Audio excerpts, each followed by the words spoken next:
പിണറായി വിജയനും മകൾ വീണാ വിജയനും വലിയ പണി തന്നെയാണ് കിട്ടിയിരിക്കുന്നത്. നാഷണൽ ഹെറാൾഡിൽ പിന്തുണച്ച CPM-ന് വീണാ വിജയൻ കേസിൽ കോൺഗ്രസിന്റെ പിന്തുണ പക്ഷേയില്ല.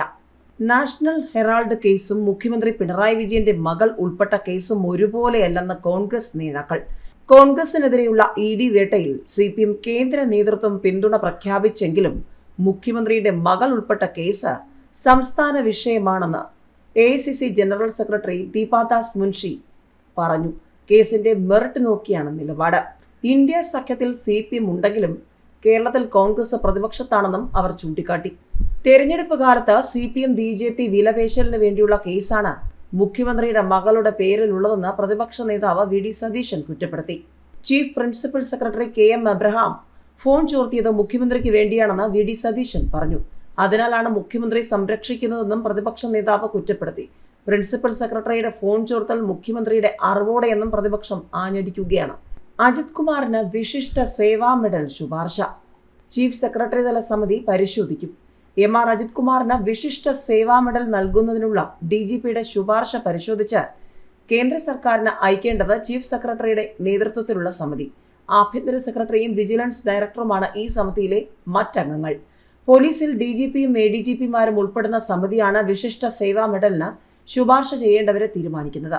ഇതിൽ ADGP MR അജിത് കുമാറും അംഗമാണെങ്കിലും അജിത് കുമാറിനെ ശുപാർശ ചെയ്യുന്ന യോഗത്തിൽ അദ്ദേഹം പങ്കെടുത്തിരുന്നില്ല എന്നാണ് വിവരം.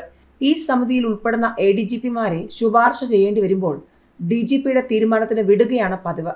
വിജിലൻസ് ഡയറക്ടർ എതിർത്താൽ അജിത് കുമാറിന്റെ പേര് ശുപാർശ ചെയ്യാൻ ചീഫ് സെക്രട്ടറിക്ക് കഴിയില്ലെങ്കിലും നിലവിൽ അനധികൃത സ്വത്ത് സംബന്ധിച്ച പരാതിയിൽ വിജിലൻസ് ക്ലെയിം ചിറ്റ് നൽകിയ സാഹചര്യത്തിൽ സംസ്ഥാന സർക്കാരിന് ശുപാർശ ചെയ്യേണ്ടി വരും. കേന്ദ്ര ഇന്റലിജൻസ് ബ്യൂറോയുടെ അന്തിമ റിപ്പോർട്ടിലാണ് മെഡൽ ലഭിക്കുക.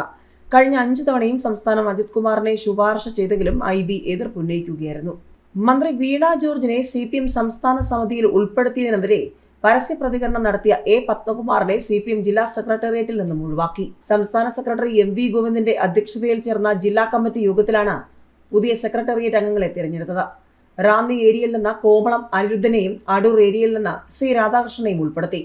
പ്രായപരിധി പിന്നിട്ടതിനെ തുടർന്ന് കഴിഞ്ഞ ജില്ലാ സെക്രട്ടേറിയറ്റിൽ നിന്ന് മുൻ സെക്രട്ടറി KP ഉദയഭാനുവിനെയും നിർമ്മലാദേവിയെയും ഒഴിവാക്കിയതിന് പകരമാണ് ഇവരെ ഉൾപ്പെടുത്തിയത്. ജനാധിപത്യ മഹിളാ അസോസിയേഷൻ സംസ്ഥാന വൈസ് പ്രസിഡന്റാണ് കോമളം അനിരുദ്ധൻ. KSKTU സംസ്ഥാന ജോയിന്റ് സെക്രട്ടറിയാണ് C രാധാകൃഷ്ണൻ.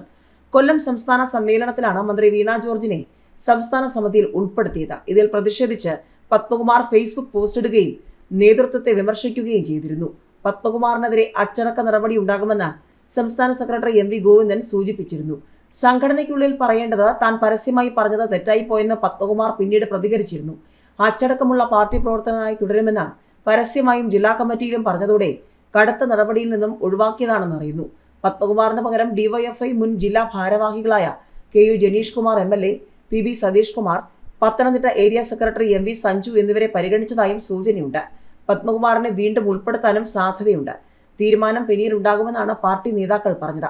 കേന്ദ്ര കമ്മിറ്റി അംഗങ്ങളായ തോമസ് ഐസക്, CS സുജാത, പുത്തലത്ത് ദിനേശൻ എന്നിവരും യോഗത്തിൽ പങ്കെടുത്തിരുന്നു. CPM-ന്റെ സംസ്ഥാനത്തെ പുതിയ ആസ്ഥാന മന്ദിരമായ പാളയത്തെ AKG സെന്റർ നാളെ വൈകിട്ട് 5-ന് മുഖ്യമന്ത്രി പിണറായി വിജയൻ ഉദ്ഘാടനം ചെയ്യും. Party general secretary MA baby, സംസ്ഥാന സെക്രട്ടറി MV ഗോവിന്ദൻ, മറ്റ് പോളിറ്റ് ബ്യൂറോ അംഗങ്ങൾ തുടങ്ങി പ്രമുഖ നേതാക്കളെല്ലാം പങ്കെടുക്കും. LDF ഘടകകക്ഷി നേതാക്കളെയും രക്തസാക്ഷികളുടെ കുടുംബാംഗങ്ങളെയും ക്ഷണിച്ചിട്ടുണ്ട്. നിലവിലെ AKG സെന്ററിന് എതിർവശത്ത് 31 സെന്റിലാണ് 9 നിലകളും 2 ഭൂഗർഭ പാർക്കിംഗ് നിലകളുമുള്ള പുതിയ ആസ്ഥാന മന്ദിരം നിർമ്മിച്ചിരിക്കുന്നത്. പുതിയ കെട്ടിടത്തിൽ നാടമുറിക്കലും ശിലാഫലക അനാച്ഛാദനവും നടത്തുമെങ്കിലും ഉദ്ഘാടന സമ്മേളനം പഴയ AKG സെന്ററിലെ ഹാളിലാണ്. പുതിയ ഓഫീസിലേക്ക് പ്രവർത്തനം പൂർണ്ണതോതിൽ മാറാൻ സമയമെടുക്കുമെന്നാണ് നേതാക്കൾ വ്യക്തമാക്കുന്നത്. സർക്കാരിന്റെ 4ാം വാർഷികാഘോഷങ്ങളുടെ ഭാഗമായി മുഖ്യമന്ത്രി പിണറായി വിജയൻ വിവിധ ദിവസങ്ങളിൽ പല ജില്ലകളിലായിരിക്കുമെങ്കിലും പതിവ് മന്ത്രിസഭാ യോഗങ്ങൾ മുടക്കമില്ലാതെ നടക്കും. ഇന്ന് വയനാടുള്ള മുഖ്യമന്ത്രി തിരുവനന്തപുരത്ത് AKG സെന്റർ ഉദ്ഘാടനത്തിനായി നാളെ ഹെലികോപ്റ്റർ മാർഗം എത്തുമെന്നാണ് വിവരം. മന്ത്രിസഭാ യോഗം നാളെ തലസ്ഥാനത്ത് നടക്കും. ശാരദാ മുരളീധരന് പകരം പുതിയ ചീഫ് സെക്രട്ടറിയെ നിശ്ചയിക്കുന്ന നിർണായക തീരുമാനം നാളത്തെ മന്ത്രിസഭാ യോഗത്തിലാകും ഉണ്ടാവുക. മനോജ് ജോഷി കേന്ദ്ര ഡെപ്യൂട്ടേഷനിൽ നിന്ന് മടങ്ങിയെത്തുന്നില്ലെന്നും A ജയതിലക് ചീഫ് സെക്രട്ടറി ആകുമെന്നുമാണ് വിവരം. 30-ന് ശാരദാ മുരളീധരൻ വിരമിക്കുന്ന ദിവസവും വാർഷികാഘോഷ പരിപാടി വച്ചിട്ടില്ല.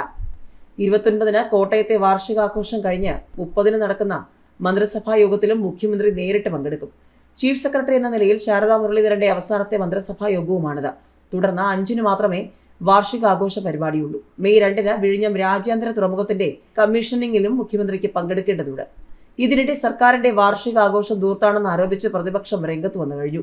വാർഷികാഘോഷം ഒഴിവാക്കി അതിനുള്ള പണം ആശാ വർക്കർമാർക്കായി നീക്കിവെക്കുമെന്ന് പറയാൻ മുഖ്യമന്ത്രിക്ക് ധൈര്യമുണ്ടോ എന്നും പ്രതിപക്ഷ നേതാവ് വി.ഡി. സതീശൻ ചോദിച്ചു. 100 കോടിയിലധികമാണ് 4ാം വാർഷികം ആഘോഷിക്കാൻ ചെലവിടുന്നത്. ട്രഷറി പൂട്ടിയ സർക്കാർ ഇല്ലാത്ത പണം കടം വാങ്ങിയാണ് ആർഭാടം കാണിക്കുന്നത്.